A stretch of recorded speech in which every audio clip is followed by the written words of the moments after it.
Hello WhatsApp guys, চলে এসেছি নতুন ব্লগ নিয়ে। আজকে বানাবো পুডিং।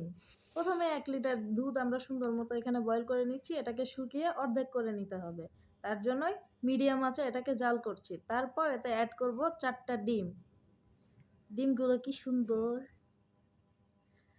তারপর সেখানে অ্যাড করে দেব আমরা প্রয়োজন অনুসারে চিনি। যার যতটুকু টেস্ট বাড সে অতটুকু চিনি অ্যাড করবে। যার বেশি লাগে বেশি, যার কম লাগে কম। তারপর ওগুলোকে প্রপারলি মিক্স করে নিতে হবে যেন কোনো রকম চিনির আঁশ না থাকে।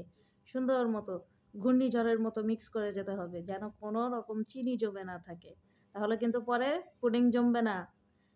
তারপর সুন্দর মতো ফেটিয়ে নেওয়ার পরে দেখা যাবে এখানে খুব সুন্দর একটা থিকনেস চলে আসছে। যখন আমরা বুঝতে পারবো যে আমাদের চিনিগুলো সুন্দর মতো মেল্ট হয়ে গেছে, তখন তার সাথে অ্যাড করে দেব আমরা ভ্যানিলা এসেন্স। আমার বাসার কাছে আমি এই ফ্লেভারটাই পেয়েছি আর এই ব্র্যান্ডেরটা পেয়েছি দেখে এটাই নিয়ে এসেছি। আপনাদের পছন্দ মতো অ্যাড করতে পারেন। দেব 2 spoons of vanilla essence. Vanilla essence দেওয়ার পরে সুন্দরভাবে প্রপারলি এটাকে আবার মিক্স করে নিতে হবে। এটা মূলত দেওয়া হয় শুধু ডিমের কাঁচা গন্ধটা কেটে দেওয়ার জন্য, যেন ডিমের কোনো রকম গন্ধ পুডিংয়ে না আসে।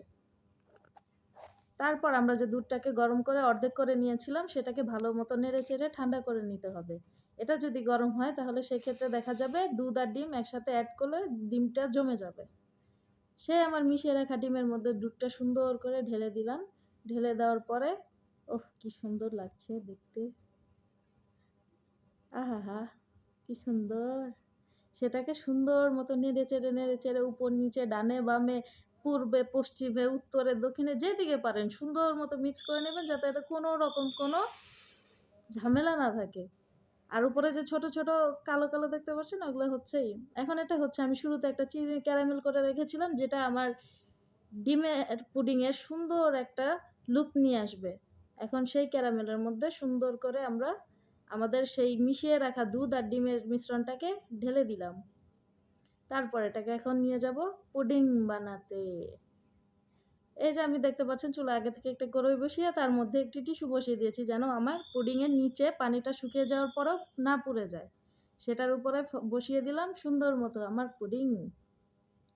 এখন একটি ঢাকনা দিয়ে সুন্দর করে ঢেকে দেব।